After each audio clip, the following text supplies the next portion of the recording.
राहुल गांधी देश का एक्सरे निकालना चाहते हैं। वो जानना चाहते हैं कि देश में किस जाति की तादाद क्या है। जाहिर है ये एक्सरे जातिगत जनगणना के बाद ही निकल सकेगा, लेकिन चुनाव के बीच देश का धार्मिक एक्सरे जरूर आ गया है। सरकार की एक रिपोर्ट बताती है कि 65 साल में हिंदू घटे हैं और मुसलमान लगभग 43% बढ़े हैं। अब इस रिपोर्ट के पीछे की राजनीति क्या है, ये भी आप समझिए।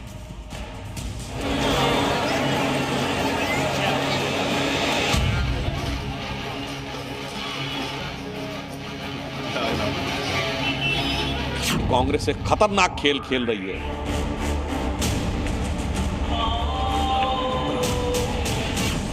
ये पूरी तरीके से प्रधानमंत्री जी भाजपा के लोगों का यही एजेंडा है। नई रिपोर्ट किसकी है? रिपोर्ट कौन बनाया है?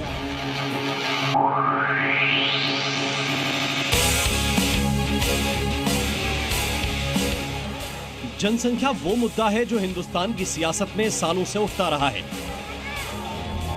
कभी देश के विकास में जनसंख्या को अड़चन माना गया, तो कभी किसी खास वर्ग की जनसंख्या सियासत का कारण बन गई। लोकसभा चुनाव के बीच देश में मुस्लिमों की बढ़ती जनसंख्या एक बार फिर चर्चा और बहस की वजह बन गई है। और इस बहस को जन्म दिया है प्रधानमंत्री के आर्थिक सलाहकार परिषद की एक रिपोर्ट ने, जिसके मुताबिक 1950 से 2015 के बीच हिंदू आबादी करीब 8% कम हो गई है, जबकि इसी दौरान मुस्लिमों की आबादी में 43% की बढ़ोतरी हुई है। करीब 65 साल की ये रिपोर्ट सामने आने के बाद से चुनाव के दौरान सियासी पारा चढ़ गया है। बीजेपी ने इसे कांग्रेस के खतरनाक खेल का नतीजा बताया, तो वहीं कांग्रेस पूछ रही है कि आचार संहिता के बाद ये रिपोर्ट जारी होने के पीछे क्या साजिश है। मैं विपक्षी दलों से, इंडी गठबंधन से पूछना चाहता हूं कि आप संख्या के आधार पर आरक्षण देने की बात कर रहे हैं, तो इस बढ़ती जनसंख्या पे कितना आरक्षण आप बढ़ाते चले जाएंगे भविष्य में?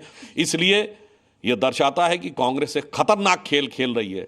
प्रधानमंत्री की आर्थिक सलाहकार समिति आचार संहिता लगी है, तो उस समय ये कौन सी रिपोर्ट्स लेकर आ रही है? इस पे तो इसी को सीधे सीधे एक आना चाहिए, क्योंकि वो क्या छाप रहे हैं, क्या नहीं छाप रहे हैं, क्या आंकड़े हैं, वो किसका धर्म से कोई लेना देना नहीं है। जिस सरकारी रिपोर्ट पर यह पूरा सियासी बवाल मचा है, अब उसकी डिटेल भी जान लीजिए। दरअसल रिपोर्ट में कहा गया है कि 1951 की जनगणना के मुताबिक भारत में हिंदुओं की आबादी 84.68% थी, जो 2015 में घटकर 78.06% पर आ गई है। यानी देश में हिंदुओं की आबादी 7.82% घट गई, जबकि देश में मुस्लिम आबादी 9.84% थी, जो साल 2015 में बढ़कर 14.09% हो गई। यानी मुस्लिम आबादी में 43% की बढ़ोतरी हुई।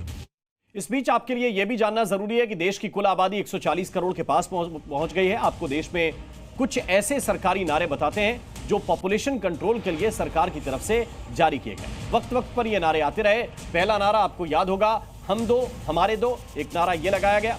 इसके साथ ही यह भी कहा गया, छोटा परिवार सुखी परिवार। यह भी कहा गया, हिंदू हो या मुसलमान, एक परिवार एक ही संतान, 2 या 3 बच्चे होते हैं घर में अच्छे।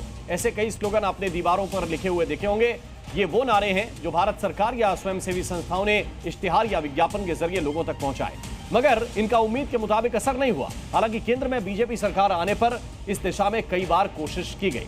2018 में बीजेपी नेता अश्विनी उपाध्याय ने पीएम को खत लिखा और इस खत के जरिए जनसंख्या नियंत्रण कानून पर संसद में बहस की मांग की।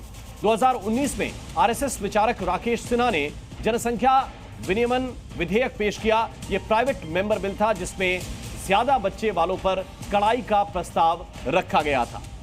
ये राकेश सिन्हा ने बिल रखा था, जिसमें प्राइवेट मेंबर बिल के जरिए ज्यादा बच्चे होने पर कड़ाई का प्रावधान और प्रस्ताव इसमें रखा गया था।